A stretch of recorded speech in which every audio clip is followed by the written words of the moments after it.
Hello, ladies and gentlemen. Good evening, good morning, whichever part of the world I'm catching you. We are back at you with the after show. Today on the menu, it is going to be only actually two games, or rather four players, so two matches is what I was after. So we had Artemyev against Wesley So and Aronian against Le Quang Liam, the Vietnamese grandmaster. And actually, right now when I'm speaking, one of those matches are still on.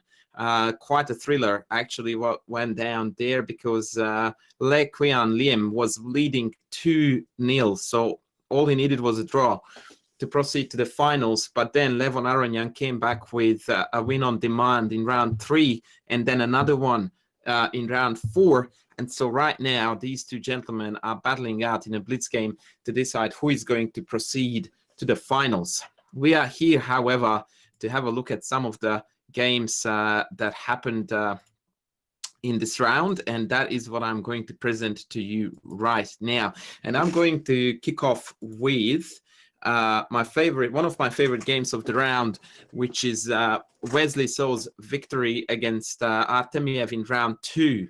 The first round was won by Artemyev in a positional grind that I think is best if we don't look at first up. So let's see how the second game went. It was a Sicilian defense. And in the Sicilian, it is the so-called Paulsen or Taimanov variation. For those who like a little bit of chess trivia, I'm telling you that Mark Taimanov was a Russian grandmaster who became very famous for losing to Fischer 6-love. So he lost all 6 games against Fischer in the candidates, which led to Fischer becoming the world champion later on.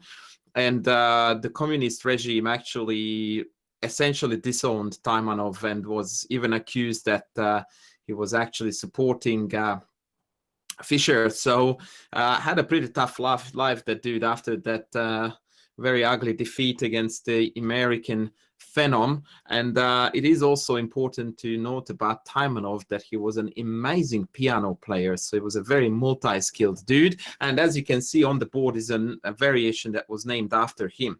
Now here, this Queen F3 line is actually recent fashion. The older main lines used to be Bishop E2, Bishop D3. These two were the main variations. This Queen F3 has come to the fore in the past 10-15 years and enjoying great popularity. Among others, Fabiano Caruana is playing this a lot with white.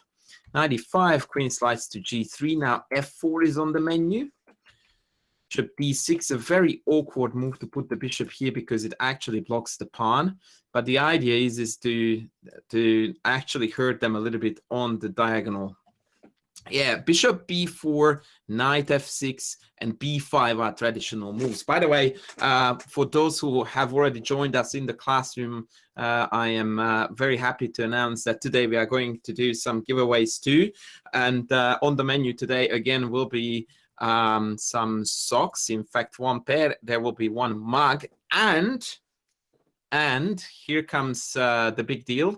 I'm going to give away one of my own Chessable courses. So be prepared for the big deal.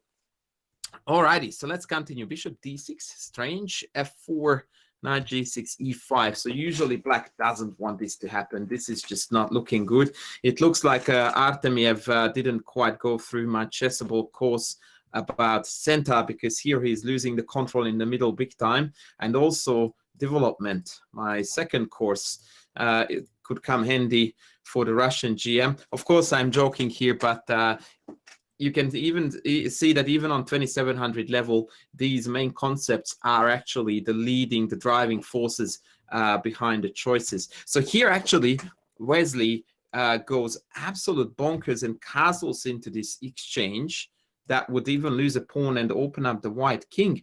I'm actually not quite sure what would be the best response against this.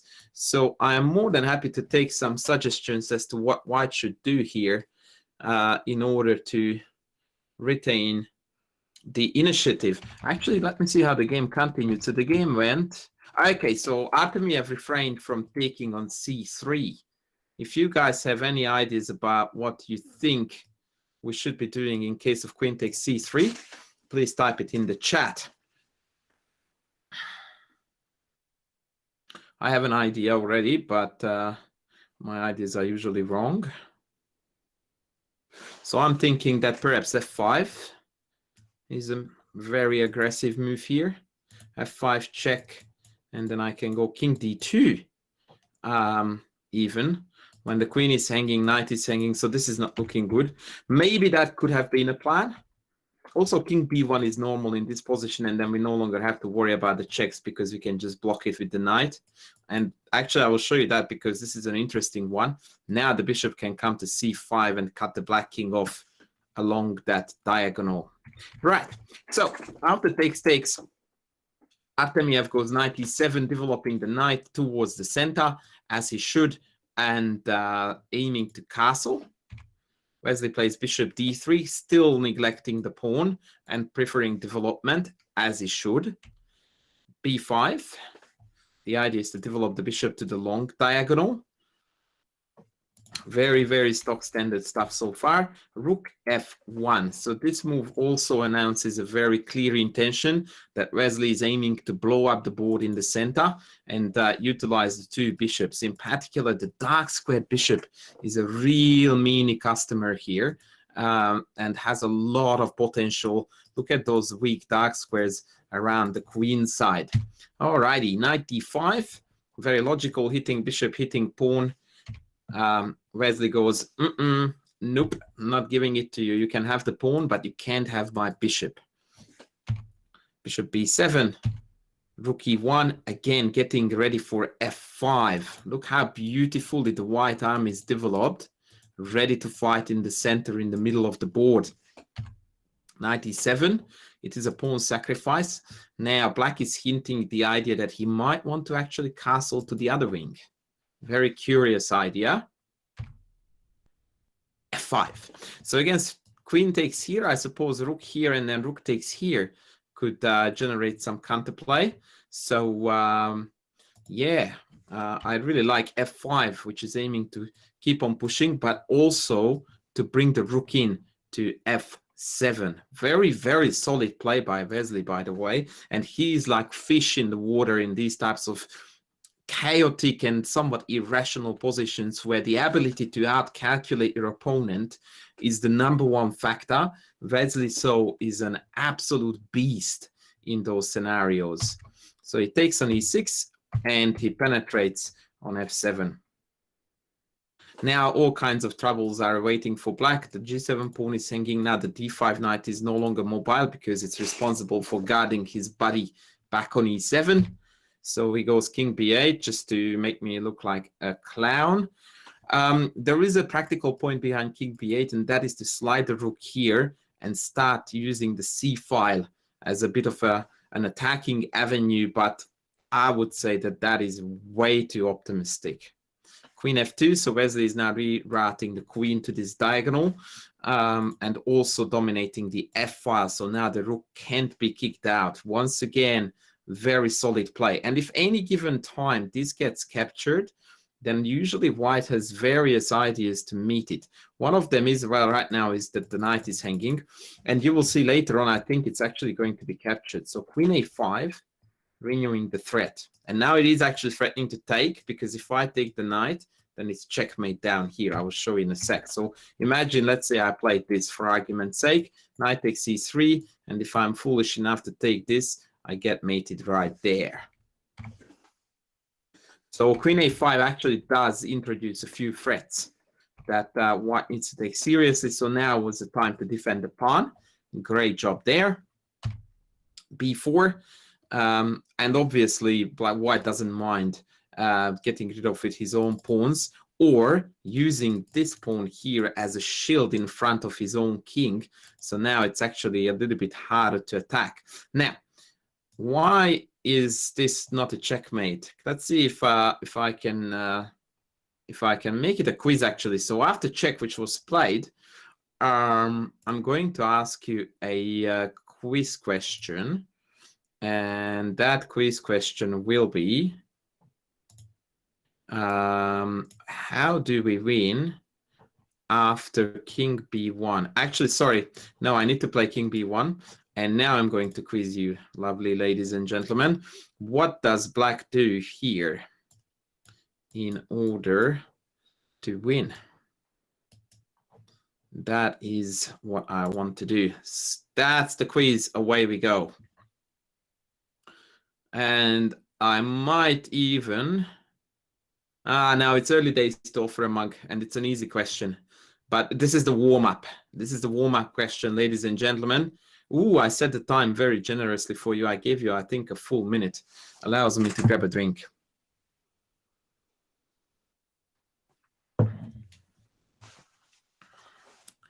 And we have got a fair few answers in, and everybody's all over it, I believe.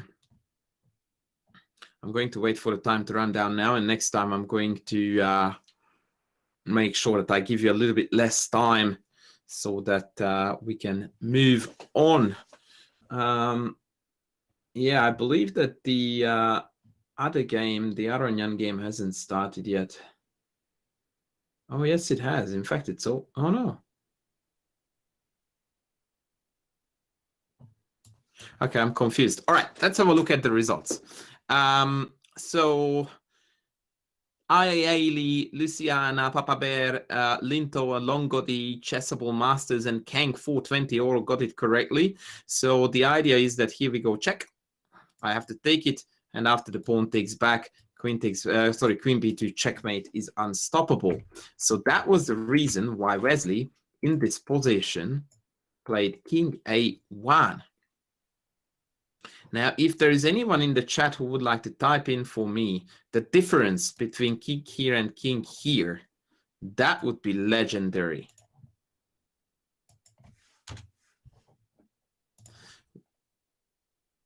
Longodi, you are an absolute hero. And indeed, that is the very idea that now we have got rook b1 to defend with. So if black plays here knight c3, then we can simply take back and play rook b1, and the mate has been fended off. Excellent job.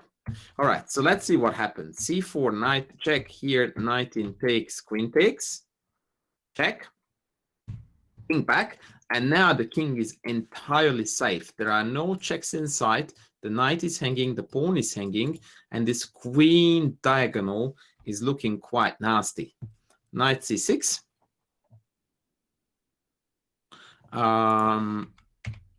Rook f1. Tripling up on the f file, dominating the only open file. Knight b6, and that is actually a very, very serious blunder. Can someone tell me, and I might be generous enough to give you a mug for this, what would you do here in order to win a piece? And Papa Bear, I couldn't even finish the question. Papa Bear, you are the winner of a Chess24 mug. After knight e2, we are attacking the queen and we are attacking the knight, and the game is over. Excellent job. I will type it in the chat just so that I won't forget. Papa Bear gets a mug. There you go. Congratulations, Papa Bear. You are a legend. Unfortunately, it also means, Papa Bear, that you are no longer eligible to win the remaining equally awesome prizes. Right, so let's see what happened. Artemyev took on e5, queen takes b6, and it's all over Red Rover, as we like to say it here down under. Artemyev still throws in a few more moves just to sort of get in terms with the defeat. Queen takes h2, bishop e4, renewing a very, very annoying mate threat. Queen c7, queen takes b4, retaining the pin. Very annoying stuff. g6, knight incoming. And after rook here, we have got a very, very nice knockout punch here. Can anyone find the most forcing win here for white? Longodi recommends knight c6 check whereas Kang says, let's take on b7 first. The funny thing is that both of you are correct. In the game, Wesley actually took on b7, but I don't see what's wrong with knight check first either. Probably bishop takes is just a touch more clean, or cleaner rather, because after the beautiful knight c6 check, when I take the rook in the end, there is nothing hanging here. So the idea is that the queen cannot take this knight because it's pinned to the king. And if I take with the pawn, then it opens up the 7th rank for the rook. And so there is a beautiful checkmate on b7. And so what that means is that the king now must move away when I trade queens, and then I munch an entire rook, which is plenty good enough reason for Artemyev to call it a day. And thus, Wesley actually leveled the score, and that's how we went into a 1-1 score. I did not see the third game, so let's have a look at that one too. So in this one, Artemyev is the white, and we have got the Catalan on the menu, a very, very topical common opening on top level chess. Although as soon as I said that, we actually transitioned into some kind of weird Reti / English / it still depends on what it might turn out to be, but it looks, yeah, some kind of English. Very dry position, knight d4, bishop d7, aiming to retake with the bishop on c6 and then trade the g2 bishop, which we often refer to as the Catalan bishop, not because it comes from Barcelona, but because of the Catalan opening is mostly identified by this bishop on g2. Now, why is the knight going to a3? The reason behind that is that if I went to c3, first of all, there is a bit of a disconnection between the d4 knight and the bishop on b2. But I also think that he actually wants to go to c4, from where it can monitor these beautiful dark squares. Bishop f6, knight c4. Spot on. Take, take, take, take, take. This looks like a very dull and boring draw, but I don't know what the result of this game was. Takes, takes, takes, takes, and takes. Now, this is actually a very, very fascinating position here. The vast majority of people, when they look at this at first sight, they would go like this. Black has a bishop against white's knight, and since there are pawns on both sides, this position should be slightly better for black. But this is a little bit inaccurate assessment, because there are a few other things at play here that we need to incorporate into our assessment. One, both of the white rooks are very, very actively placed, and that means that I am dominating the two open files. Two, none of the white pawns are actually fixed on the color of the bishop, and therefore we cannot count on any weaknesses that the bishop will be able to feast on for the time being, at least. So it's hard to tell. There have been a few very famous games in the 60s, 70s, even in the 80s, played by the likes of Benko, Smyslov, Botvinnik, the positional geniuses of our game, who actually managed to win this structure with white on multiple occasions. In fact, later on, Karpov also scored a fair few beautiful victories in positions like this that appear to be utterly drawish. So, knight d6, rook trade. Now, that was the first opportunity for black to take up the gauntlet and take on e2, but I don't really like that move, because after knight takes b7, it seems apparent to me that white with the 2 versus 1 has a far better chance of creating a passed pawn than black with the kingside pawn mass. So it drops back to c6, which is very logical. It blocks off the c file and defends the pawn. King f1, trying to come towards the center, like you should. In an endgame, the king is always a fighting piece, and so now after e3 or even e4, king e2, king d3 is incoming, as is a sneeze. No. Yes. No. King f1, rook d8. Knight back to c4. So now you notice that the knight is actually quite an agile customer, in that now it's denying the penetration on d2. bishop b5 with the idea of taking penetration on d2. And I actually anticipated here king e1. I'm not quite sure why Artemyev opted for knight a3. That seems to me to be a little bit passive. Bishop a6, king e1. Okay, fair enough. Rook b7, same idea. Blocking off the rook's penetration to c7 to cover the 7th rank. Rooks on the 7th are a deadly piece, especially if you can get both of them there. But that boat is long gone because we have already traded one of those big guys. Rook c8 check, king up, knight c2. Now the knight is aiming to potentially go to the center. So I can easily see a plan here based on pawn e3, knight d4. And black would be extremely reluctant to challenge that knight because then the f5 square would become a very juicy outpost. All right, b6, rook a8, targeting the weakness. Bishop b5, knight b4. Artemyev plays this move just to completely ruin everything I said. No idea. I'm a little bit surprised by this. I mean, a4 is threatening to trap the bishop in a rather funny way, but I would think that black has various ways to meet that. Rook c7, a4, bishop back. Actually, I wanted to play here a5. I'm not going to lie. I will tell you this. I wanted to go here. And I don't see anything fundamentally wrong with this. Okay.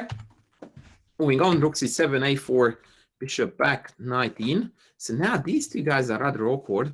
Yeah, rook b7, very passive. So know that the rook here is dominating the back rank, also hitting this pawn. Now compare that to this. All right, so right now, well, not right now, but like a couple of hours ago, I was working on the last installment of our course that the greatest female chess player of all times, Judith Polgar, and myself are writing together. And there is a chapter in the last one where we are discussing various endgame scenarios. And one of the key concepts that I'm writing about right now is piece activity. And that is that you can't possibly look at a position like this and evaluate it by saying rook, rook, knight, knight equal. Thank you very much. Away we go.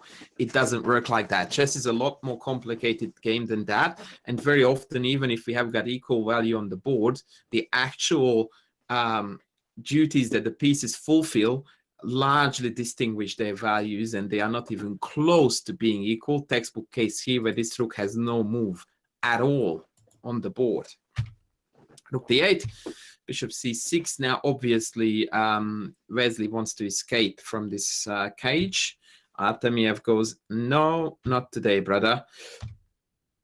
King d2. It's amazing how this bishop and knight keep on trotting at each other's toes. Must be very annoying. f5. Slight mistake to put all those pawns on the same color of the bishop. f3. Bishop back, rook back. It's still very drawish. I'm curious if... whoa. Okay, I thought b4 was the move here. Knight c1 is extremely passive. Yep, and Artemyev thought that there was no chance for him to win, and so they ended up in a repetition, which is a way to play a draw, a tie. All right, let's have a look at the next game. That one was a little bit dull. I actually thought that Artemyev had realistic chances of playing for the win. And so what happens here is that now the score is in Wesley's favor. And so all he needed to do was to score a draw, which he did do. So actually, I'm thinking we might want to actually have a look at the Liam Levon games, because boy, that match went absolutely bonkers from the get-go. So let's see. First game, Liam, the Vietnamese grandmaster, is white against Aronian, and plays a very shy setup, which is known as the Colle opening, a very harmless setup that doesn't really promise anything particular to white as far as an opening advantage is concerned. He plays b4, trying to hang on to the pawn, but after b6, it becomes an illusion instantly. Takes, actually not quite, because after c3, white remains a pawn up, but the pawn structure for white is really, really bad with the two isolated pawn. Exactly, Miras, you are my man, saying not fighting for the center is the mistake. Like London, haha, yeah, that's another lemony story there. All right, who can tell me in the chat why bishop b7 here would be a horrific blunder? Yes, immediately the keyboard warriors are telling me b7, and ta-da, that's a new queen warming up already at the edge of the board, ready to jump in. Awesome stuff. So Lev had to block the check with the knight, and so thus Liam acquired an extra pawn. Now I still do think that black has got plenty enough dynamic compensation for that pawn. Pawn a4, castles, beautiful development. I actually prefer black here. Castles, but I do know the result of the game, and that sort of makes me talk carefully, because yeah, I can't hype it up too much for black. Bishop a3. So our usual policy here for white would be to trade as many pieces as possible, because he's a pawn up, and that's exactly what he's doing. Sometimes chess is a simple game where you just need to follow principles, and you are going to make it. Bishop d7, knight e5. White is rather hoping that black would take, thus allowing white to unite the pawns into one pawn island again, as opposed to taking and then keeping this pawn isolated on a4. That is how you can tell that it's a grandmaster at play. These little nuances make a huge difference on top-level chess. Bishop takes, knight takes, queen c7, and now the trade comes in. Yes, the c3 pawn is a backward pawn, and this one is isolated, but still, if they are united like this, if I play c4, then if you don't take, then they remain united. So it's still a better scenario than having it on a4. Knight b7, c4 anyway. Bishop takes d7, queen d7, queen d7, knight d7, knight c4, and the healthy pawn up, which I believe the Vietnamese grandmaster converted without too many dramas. Let's see how exactly. Knight d6, rook a8. Ooh. Hang on a tick. Did I miss something? And was this okay, what's wrong with rook a4? Ladies and gentlemen, I have a question for you, but I can't even offer anything for it because the answer is already in the chat. Boy, we have got some sharp tacticians. Tal's grandson, Ayali, is already in the chat. Knight takes f7, and indeed it picks up at least a pawn, and after king takes, you can take with a check. Very good stuff. So hence h6, a5. Now the tactics remain, and I believe that must have been the idea that Levon overlooked. f4, kicking the knight around, and knight c4. Okay, what's wrong with knight takes a5 now? That is my next question. Or is there anything wrong with it at all? Nothing. Correct answer, Kang. Well done. Nothing is wrong with knight a5 here. So it was played. Knight takes, rook takes, rook takes, rook takes, and that's a dead draw. So there is not an awful lot to look at it. Just let me quickly check. Yeah, it ended up being a draw. All right, next game. Levon with white. I think this is the game where he played that very quirky, weird Italian. So let's have a look. Bishop c4, the Giaco Piano, or for those who don't fancy random Italian names, the actual Italian defense on the board. Bishop g5. This is, again, some new fashion. This move was not really popular at all back in my days, but I'm an old guy, and so I no longer know what's going on in half of opening theory things. So I don't know, but generally speaking, the consensus used to be that this move is too early because the black king hasn't castled, and so black can play h6 and g5 without risking anything. And that's exactly actually what Liam did here, he played h6, bishop goes back to h4, d6, c3, a6. That move is played to secure a square for the bishop to drop back to in case d4 comes or b4, a4 comes. A prophylactical move, as we like to refer to it. Bishop a7 and castles right into g5. So this is a very, very provocative way to play like this as white. And quite frankly, I don't like it. But then again, Aronian doesn't really care if I like it or not, or at least I haven't received a phone call from him for the last several months to ask me about this g5 idea. And it did come, g5. So this is exactly my problem with this whole setup, is that this bishop is awful on g3. It's absolutely terrible. It has no future. It's biting into granite. And black here actually introduced an idea that I really liked, and I still do, knight d7. And for the first time,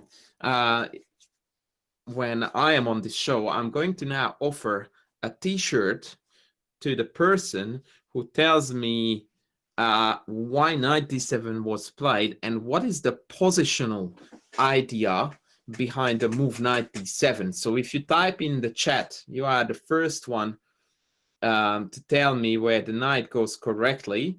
You are going to be a happy owner of a Chess24 shirt. And I think that I'm going to award J.N. Zach with the prize. J.N. Zach gets a shirt. I will type it in the chat so we won't forget that. The idea is indeed to go for this square. So knight here, and in we come. Now, there is always a very good question here to be asked, which is that if the idea is to go here, then why didn't he go this way? Why does he have to go around the globe to get to there? Very much indeed, Miras, you are asking the same question. So you are more than welcome again to type in the chat why you think knight h5 is a no-go zone. Indeed, tactics are always the answer. So after knight e5, we would have knight takes. And if the knight takes here, then we have got this beautiful in-between move, knight takes c6, which the German language calls a Zwischenzug, which sounds a heck of a lot better as far as I'm concerned, an in-between move. You can also call it an intermezzo, because that is Italian, and then you can showcase the knowledge of a lot of languages. So yeah, that is the reason why knight h5 doesn't work, because it asks us to talk in lots of languages, hence knight d7. Very good. b4, obviously Levon is trying to force matters on the other side of the board. Knight f8, king h1, and this is another very, very odd move that I really didn't like. He wants to reroute the knight here and here to ease the pain, but I don't know, man. I just don't like this whole setup at all, which is quite funny because probably if you feed this to the engine will be like, it's totally fine for white, and I'm telling you here that, nah, don't worry about it. h5, h4. Now that is a move that he had to do. h3 in such situations almost always is the worst of the two moves, because now black actually manages to bite into this pawn in a far more productive way, also attacking the knight. And if I take, then this h file is already opened onto my king. And so he chose to go h4. J.N. Zach is asking me a question. Our questions are very, very not welcome because I don't know the answer to them. No, I'm kidding. Of course, please ask away. So you're asking me, why did he not go to queen b3 instead of king h1? And I'm going to tell you why not. Two reasons. A, because f7 is actually safely guarded, so you are not doing an awful lot with the queen on b3. Two, by having put the queen on b3, you actually denied yourself the chance to play b5 ever, because then knight a5 will fork the queen and bishop, and this bishop is a very important piece that white would want to keep at all cost. So that is the reason why he opted for this very strange maneuver to read out the knight here. H5, H4, G4, knight, whoopsie daisy. I thought he went G1. Okay, knight G6. Now this pawn is feeling a little bit of a heat. Oh, I remember this. He actually played 2 of these games, and I didn't see the first one. This is the first one. B5, bishop D5. F3 is an idea, says he, and that is correct. But it's a very risky setup where F3 is breaking out, but it also makes the king even weaker. Not that beautiful diagonal of the bishop, slicing and dicing. B5, knight A5, bishop in bishop E6. I'm going to accelerate a bit. B4. Now, this is a really awesome idea.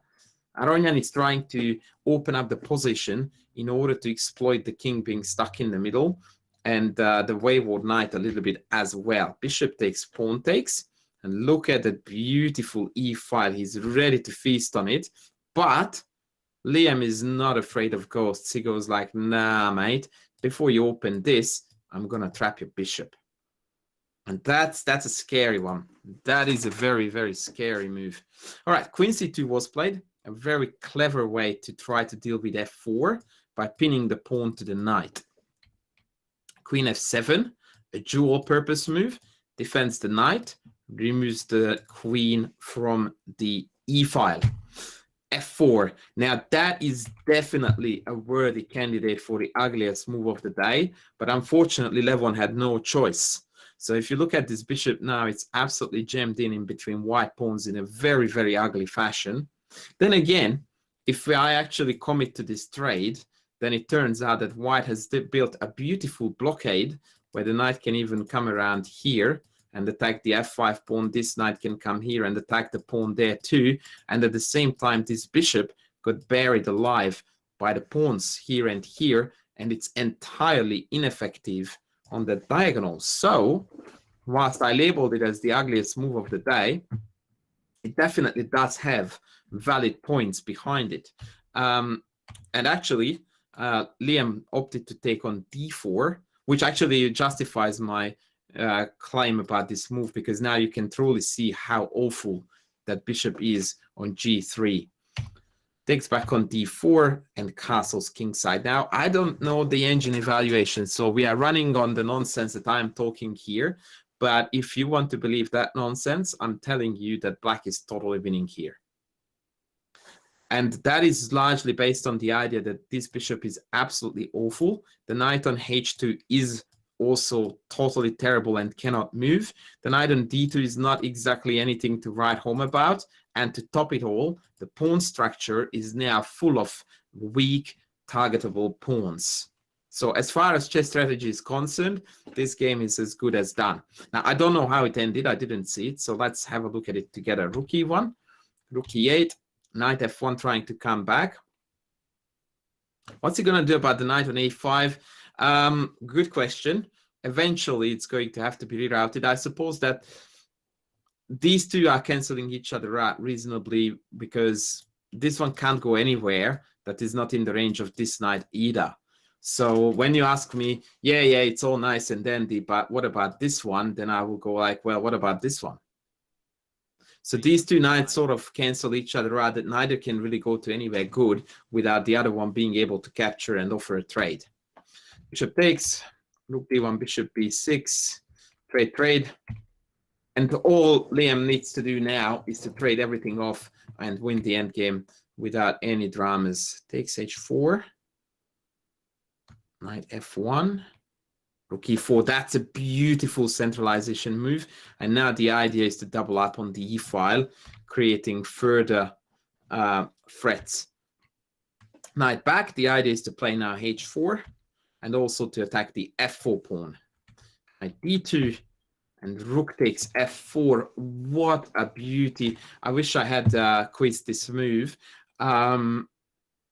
Yeah, Rook F4 is just sensational. It basically eliminates the pawn. It also invites white to take, after which knight takes F4 hits the queen and the rook with a beautiful fork. And on top of that, the most important feature is actually this check exposing the white king. to various mate threats. For example, well, not that I can move here, because if I move the queen, I lose this rook for free. But the idea also included something like this, and then the queen can come in. Even g3 is a move here with the idea of checkmate. Fabulous chess by Liam. Really good stuff. And actually, after rook takes f4, oh no, he played rook f1, takes, back, f8. Now again, f4 is going to become a theme. f4, perfect. Yep, just as you asked, Jay and then Zach, it's coming. Takes, knight e5, another lovely tactic. Doesn't move the queen. Note that the queen and knight are secured. So he goes knight e5 in case white takes the queen. We take their queen. And that was the end of the game. This is where Aronian threw in the towel. So now black is a piece up. And if I take this, take, simplifies the position into a piece up ending. After knight df1, what about f4? Don't know. Stop asking good questions. Oh boy. Okay. Now this question is awesome, and I'm going to tell you a little bit of the answer, and the rest I'm going to quiz you on. So the reason why he didn't do this is because knight f5 is going to introduce an absolutely breathtaking tactics. Please do not type in the chat, because I'm going to make a quiz. And the quiz is going to be the following. How can now white stay in the game, in fact, get the upper hand by executing a beautiful tactical idea? And the winner of this quiz is going to get one of my courses one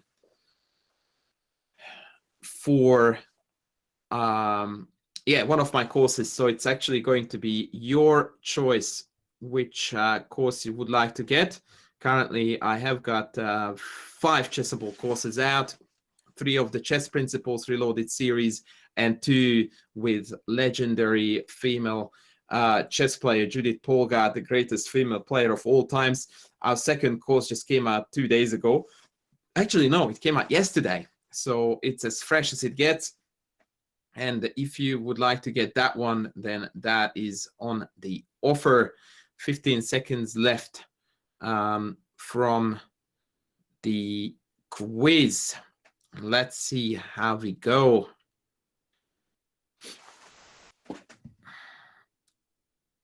It's a very, very nice mode if you guys will like it. So I'm going to announce the winner. The winner of the quiz is the gentleman or the gentle lady by the name Sprints. You are going to win one of my courses. I'm going to type it in the chat so that I have the written record. I'm going to show you now how it is all done. So rook e6, again securing queen and knight. And when the queen moves, in order to defend this knight, then rook takes g6 check is a fabulous idea. Attacking the king, checking the king, and attacking the queen. And if the queen takes, then after knight e7 check, we are forking the king and the queen, and white wins. So that is the reason why, instead of playing f4 here, he first prepared the move with rook f8. The difference is that after rook f8, if I play a lemon just to showcase the idea, after f4, I can't play knight f5 anymore because the queen takes and the rook is guarding that very square. So that was the difference there. And so in the end, Liam went on to win without any dramas whatsoever in that piece-up position, which takes us to the next game. And the next game was actually quite dramatic, I understand, because Liam was ahead for a long time. I was actually watching it live, the live commentary, but then I had to go on commentating myself, so I had to abandon the game. And by the time I tuned back in, I heard the commentators talking about an absolutely shocking twist end in the end. So I don't know what's in store for us here, guys, but something in the end is going to go absolutely crazy. So Liam again is playing a bit of an offbeat opening, not quite sure. Again, he is playing with the intention of not really, wanting to get too much out of the opening other than a playable position. Having said that, in this game, I think he only needed a draw to proceed. F6 kicks the bishop out, and now black's idea is to try to play for e5 if possible. C6, bishop h4. So that move is designed to decline, or rather to delay e5 by virtue of pinning the pawn to the queen. Okay, castles h3, pawn g5. As you can see, you can tell from the styles of both players the result they are playing for. So Lev is basically throwing in the kitchen sink and just burning the bridges, advancing pawns in front of his own king, just to disturb the balance of the game, whereas Liam is just trying to keep everything just solid under control. So the contrasting styles are also perfectly matching the result that they are playing for. Now, knight d2 might look to you like a blunder, but in fact, it's the most logical move in the position, because instead of now guarding the bishop, white counterattacks on the knight on h5. Queen e8, black goes like, okay, if you attack me, I will defend it. And now the bishop is not happy to come back here, because first of all, we value bishops higher than knights in such positions, but also now the pawn structure has been severely damaged. So instead, he plays bishop. Oh no, did this actually happen? Oh no, bishop e2. Yeah, that's what I expected. Sprint is asking a good question that I need to go back to. He's asking the following question: knight takes, pawn takes, queen h5 takes, and bishop d3. And he's wondering if this attack was worth sacking a piece for. And my gut instinct would be to say no, because I just do a rook lift, and when you take, I just go here, and there is no more checks to inconvenience my king. That being said, after queen takes h4, white has got a whooping 3 pawns for the sacrificed piece. So I think this idea is actually rather valid. But again, Liam is not interested in creating complications on the board. He's interested in simplifying stuff. He's playing for a draw. Knight f4, again, is aiming to make white break the pawns and then take the bishop. Bishop h5, queen d8. Now we have all kinds of imbalances in the position. So this is a dream scenario if you must play for a win. The white pawn structure has been compromised. Black has the 2 bishops. So those are pluses for black. But there is a double pawn here. That's ugly. There is a pawn here blocking the bishop's path. That's ugly. The king has been weakened. That's also not optimal. So there's a lot of pluses and a lot of minuses, and none of them are matching really. So it's a very curious imbalance in the position that still creates a balance, so to speak, if that doesn't sound like I'm contradicting myself. Knight f3, shutting down e5, queen d6, wanting to play e5. Queen d2, e5. Very bold and principled play. This could make it into Chess Principles Reloaded Center, my beloved course, where I talk about why people play in the chess in the center and why chess is played best when it's played in the center. That's another top grandmaster example for you. Black is aiming to explode the board entirely so that the bishops can shine on the diagonals. Takes, takes, takes, bishop takes. This even further exposes the black king, but the white pieces are not quite ready to jump on it, and if checked, then the bishop pulls back. And now look at this delicious diagonal here. That bishop is a beast. Castles knight d7, time to bring the knight in. Bishop g4. White is aiming to trade at least one of the bishops off. When you are fighting against the double bishops, the bishop pair, it's a good idea to try to trade one of them off. 95, lots and lots and lots of trades. Ooh, hold on a tick. So here actually, Liam wins a pawn finally.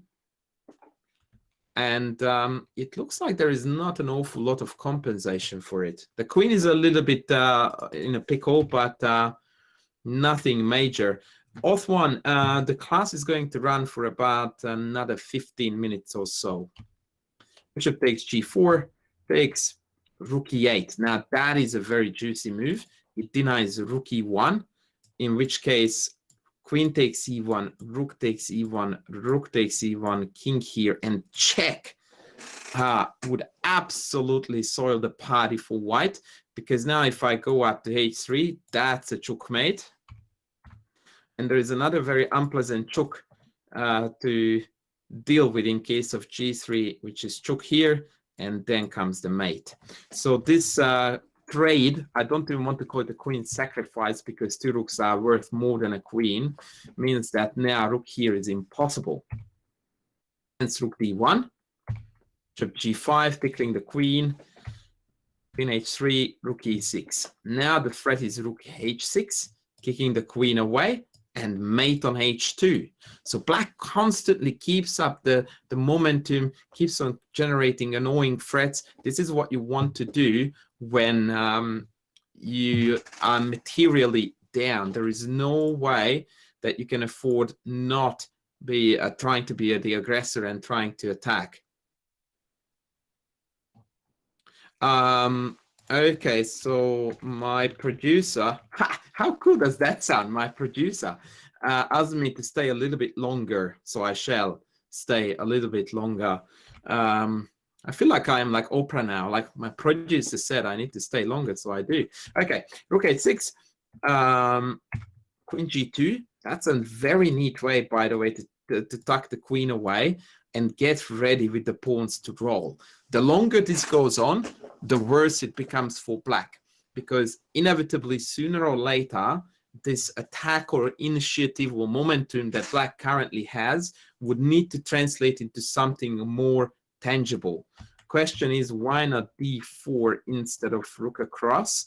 And again, I would like to express the fact that I do not like questions because I don't know the answers. So please stop asking good questions. Don't know. Honestly, don't know. I'm trying my best. If f4, then queen e3 check looks quite disturbing. So I don't think it's that. I really dislike dropping the knight back here. But actually, upon closer inspection, it could be that. And after rook e queen here, I'm still threatening d4, and the knight is actually rerouted towards the king side to defend the boss. So that is probably the reason. But I could be wrong. Queen g2, queen e6, f4. And from this point on, I don't like black anymore. The pawns are rolling. The white king is no longer in any sort of trouble. This should now look like a winnable position. That being said, little filthy tricks like this, always look out for the tactical tricks and then check. Queen e2, securing a safe square on g2 for the king. Note that in general, it's a very good policy to keep your pieces on the opposite color of your opponent's bishop, because if you do that, look at this, you are offering no targets whatsoever. So there is nothing that this bishop can bite into anymore. Queen d7 was played, rook e1 was played, very logical chess, f5. Very logical again. I don't really like g5 because that allows this queen to come down here, but even more importantly, it allows h6 to bite into this pawn chain, and I can't take because then g3 is hanging. f5, rook g5, king g2 again. So now the rook is ready to come this way. Queen g7, rook f4. Liam is guarding everything like his life depended on it, like a mother tiger. Wow. Bishop c7, check, king h8, f6. Now this really looks like it's time to shake hands and go to the canteen for something strong to drink, because that was a very bad defeat for black. But apparently that's not what happened. What happened was Lev went back, king f3 was played. Oh, bring on the sexy. So now if bishop takes, then the pawn takes back, the rook goes back, and then the pawn moves up. And this pawn chain is absolutely breathtaking, the way how they immobilize the two rooks. Beautiful play by white. Wowzers. Rook f5, rook g4, take. Okay, so now we lost the pawn back, but I still prefer white, I think. That f6 pawn is very, very dangerous. f7, rook there, knight f4, yep. Take. Again, it looks like it's time to throw in the towel, because rook e7, pigs on the 7th, as Dr. Nimzovich prescribed, is just, yeah, wow. How did white lose this? e5, rook there. So now we are attacking and defending. Textbook endgame technique here. King g7, g4. Very good. Tightening the screw, tightening the noose around Lev's neck. Yeah, I can see now what could happen. Rook f6, rook takes, king takes allows me to take this pawn, splitting the rest of the bunch. So I don't think that that's going to work. By the way, we have got a raid, which means that we have got a lot more people joining us now in the classroom and in the stream. So for those who just joined in, I would like to warmly welcome you. I'm International Master Andras Toth, and I'm going to run the show for another 15 to 20 minutes. We are analyzing the Liam Aronian Levon match, which had a very dramatic end. In fact, as far as I am aware, it's still not over. The playoff is happening right now. Actually, if someone is watching and could type it in the chat, I would be eternally grateful. King g3. Liam won. Wow. Wowzers. That's insane. So Levon had to win 2 games back-to-back to level the score, only to lose in the Armageddon Blitz. That's insane. Like, you don't need Game of Thrones when we have got dramas like this live on the internet. Wow. Okay, so rook c5, rook f7, rook c6, take. And white is still ahead in this rook ending, because although material is level, but the pawns are very, very loose. So this is the pawn islands theory, and this is one island, this is another, and that's another. That's 3 separate blocks that black needs to guard. For white, it's only 1, and another one here, that's 2. And so white still is enjoying the upper hand, although this is probably largely theoretical and not much we can do. King f3, king there.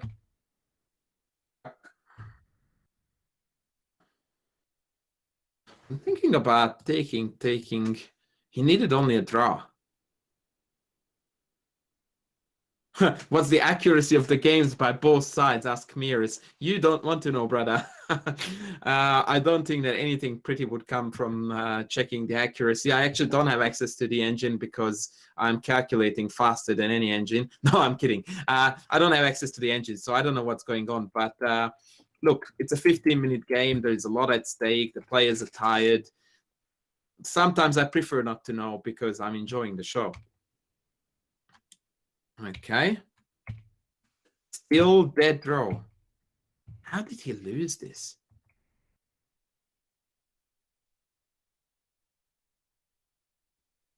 Wow. Okay, now this is getting dicey because white can't make progress with these pawns. Let's go back a little bit here.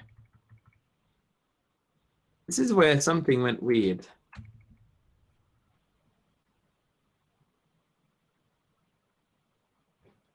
But I'm not 100% sure what it was. I would consider he playing rook here and take this and keeping the 2 connected pass pawns if possible. instead of taking d4. Yeah, I think that's a valid option there. Okay, anyway, let's continue. So the rook went behind.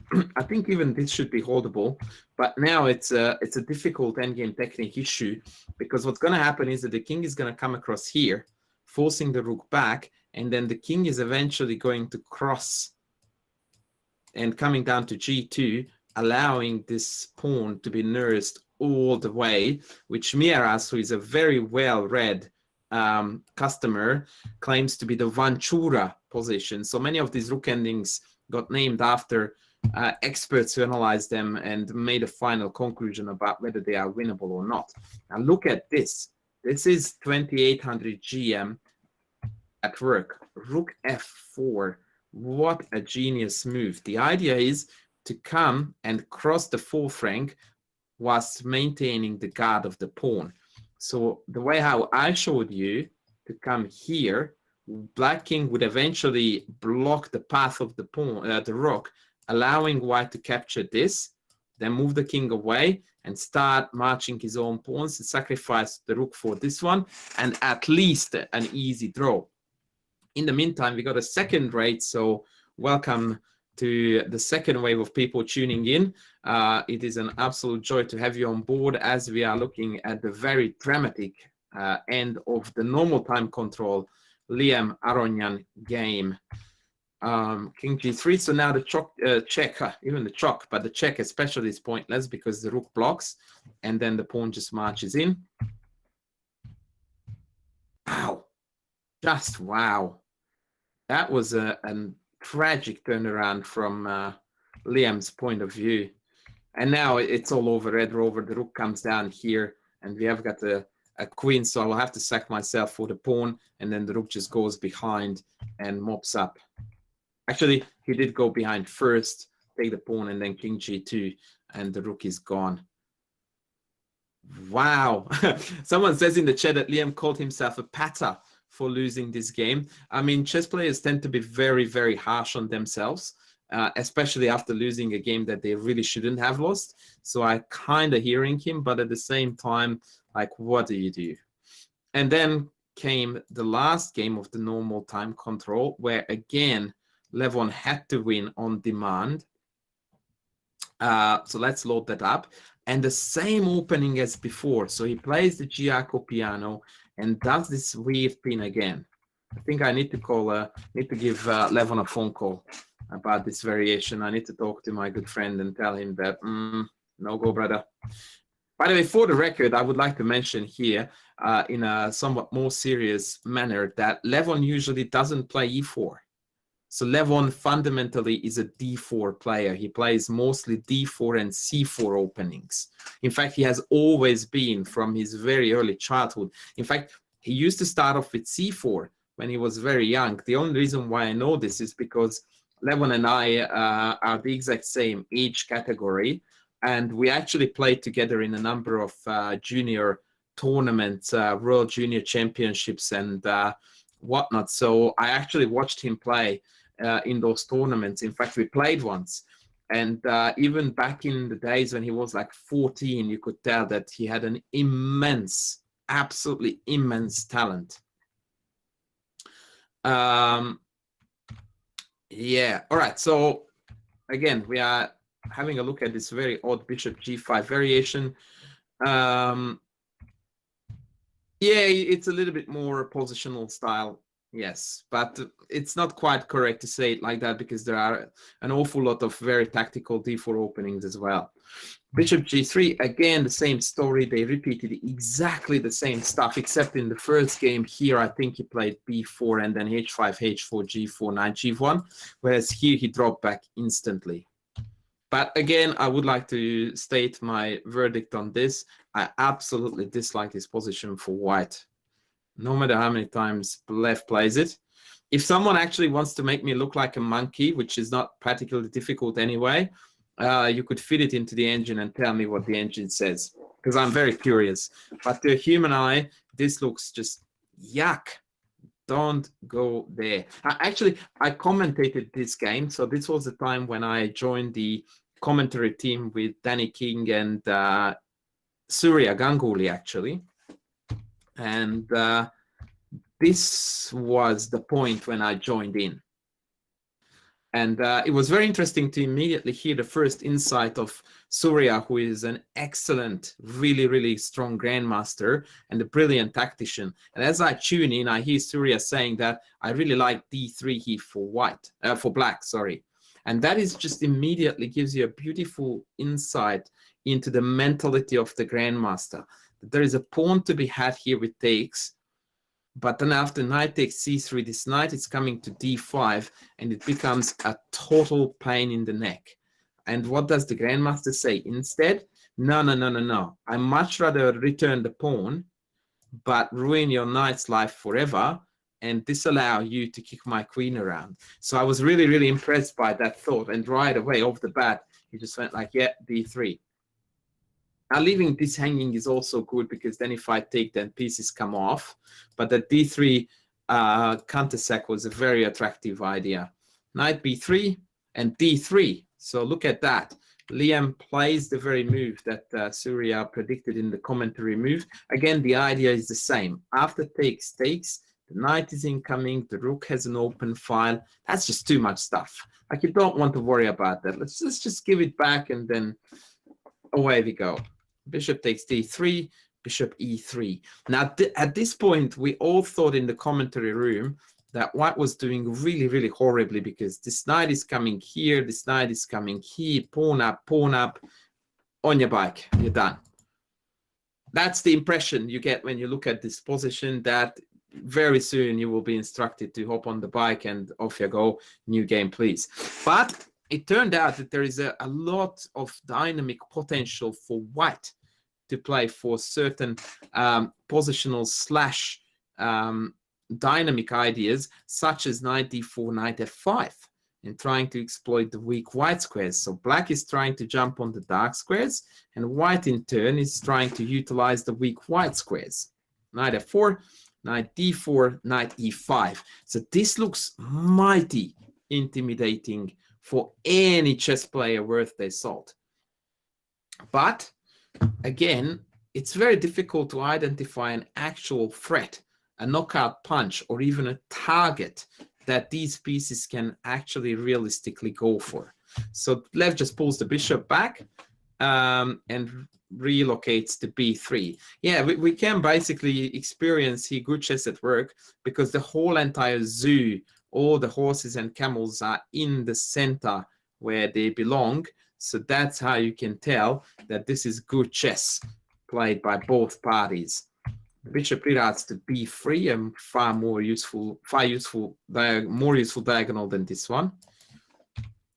Rook back, pawn up. There you go. Thank you for ruining my comment, Lev. So I just said that this bishop stands a lot better here on this diagonal, and then he just plugged it in forever. So now this is an overgrown pawn.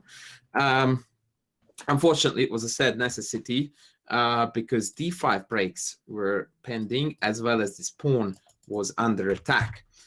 a8, and now he reroutes the bishop. And this is, again, look at the insight of a grandmaster versus the noob international master who has no idea what's going on. When I said c4, I said, oh, you doofus, you blocked in your own bishop. Nah, says the grandmaster, you are the doofus commentator, because what happens is that I'm going to put my bishop here, and in fact, I actually opened up a diagonal. Very, very clever positional play. Look at this rerouting. He pulls the knight back and then puts the bishop on c3. Actually, in the commentary room, we were discussing here bishop c3 as a potential move too, but Lev was keen on kicking this bishop out first. Bishop back, bishop c3, and now, lo and behold, that bishop that was rather terrible in the early part of the game, and the very reason why I gave a lot of grief to Lev for this whole setup, is now the best piece on the board. Check that pin out. It's fabulous. Bishop e6, hitting the pawn. g3, hitting the knight. Knight h3, knight d4.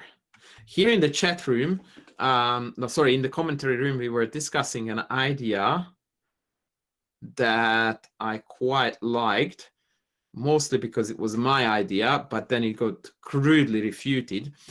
We were all wondering about whether f4 in this position was going to be a good idea or not, utilizing the pin.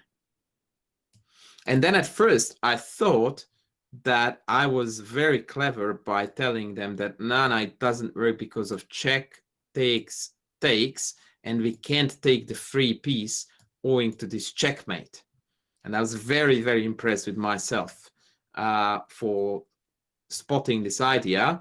But then Tanya, who was far less impressed with my idea, proposed that actually in this position, white has queen f1, attacking bishop and knight, and it's time to pack the pieces back in the box alongside with my bruised ego. So then we had another look, and we concluded that actually instead of knight f2, which exploits this, or rather cashes in too soon, the really clever idea was queen g6, but I don't remember at which point. Yeah, it was bishop g4 first, so that after takes its mate, and if they don't take now, then after bishop g4, black just casually slides to g6, hitting the e4 pawn with a mate threat again.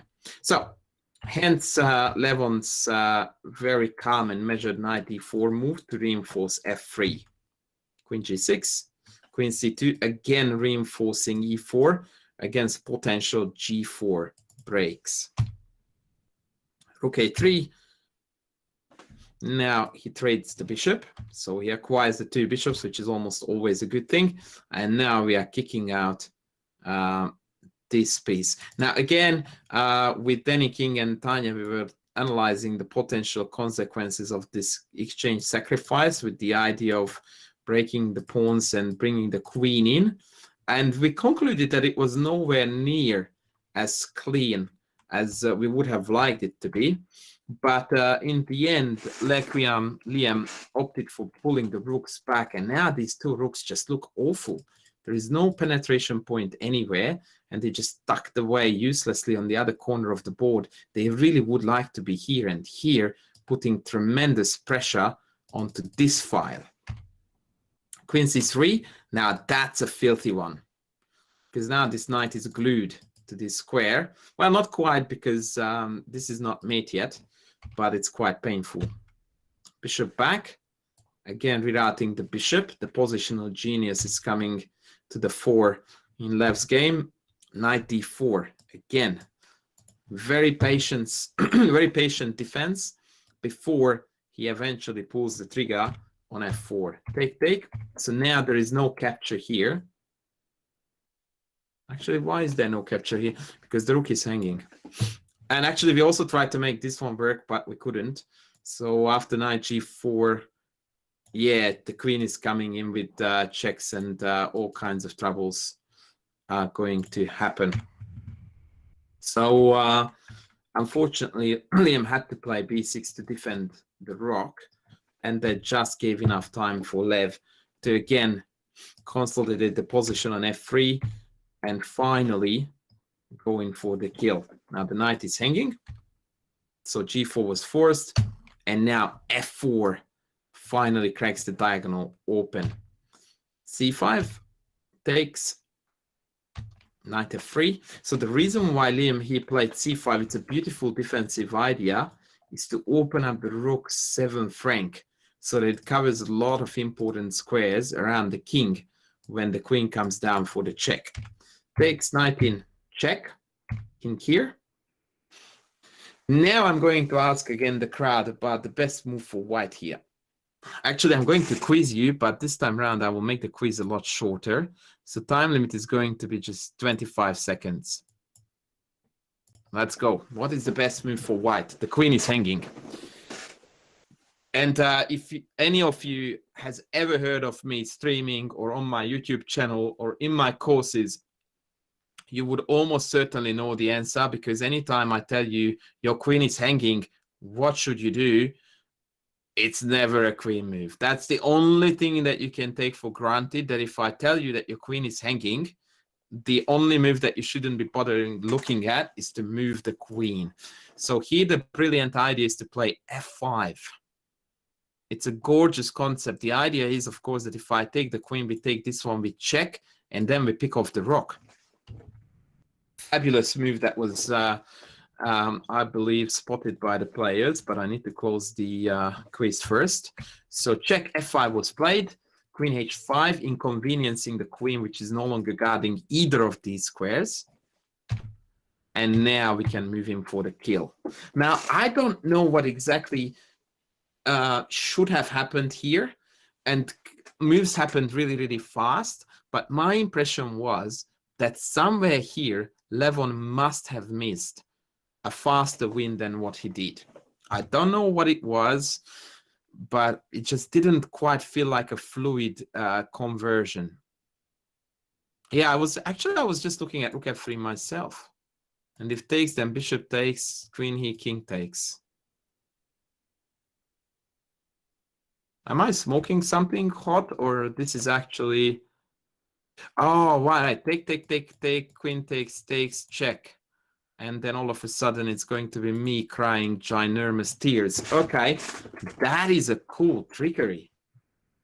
That is a very, very cool trickery.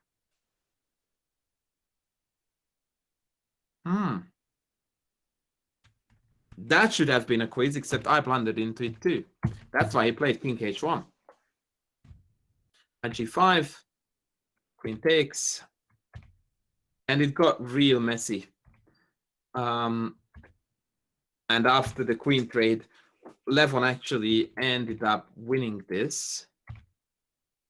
But there was not a lot of educational value left in the remainder of the game. There was one more trick that I want to show you. It was quite cool because both Tanya and I spotted it at the same time when we were commentating on the situation. So I will try to get to that. So first of all, here Levon walked into a triple fork. But actually, it's entirely ineffective because of the check. And then at this point, I said in the commentary room that king f1 is going to be the winning idea. And work with me for a second, and you will see my prediction come to the fore. King f1. So the reason why this move is so badly needed is because due to the pin, we can never use this bishop to finish the business off. And the two rooks just can't cut it. Like, they just can't cover every single square. The king always somehow slips away like an eel. And so king f1 was necessary. And the trickery that I fell into was that king f3, well, it blunders a piece, but there was also this check idea to pick off that rook. That's why we needed to come down this way. But I wanted to show you this knight e1 idea, but I don't remember now at which position was it playable. Yeah, there was a knight e1 trick somewhere as well. So he played king f1. Yeah, and then we entered this two connected pass pawns rook ending, which was just a piece of cake. Now, my producer is telling me that I have done my job for today, ladies and gentlemen. So that was the after show after the semifinals of the Chessable Masters knockout stage. So we have got our two finalists. It is going to be Liam Le Quien against Wesley So. It's going to be an amazing match. So please be sure that you guys tune in for the finals. I have no doubt in my mind that it will be awesome chess entertainment. And someone is going to run the show for sure in the after show as well. Knowing the legends that have been on before, and I'm not referring to myself, such as Kramnik and Svidla, I would assume that another big gun is coming to sort of make up for the poor quality entertainment that I provided. I hope you guys enjoyed yourself. Be sure to check out my Chessable courses if you are into some more chess education, and if you would like to perhaps suss out my YouTube channel, I would more than warmly welcome you there. Thanks for tuning in, ladies and gentlemen. I look forward to seeing you again. Bye.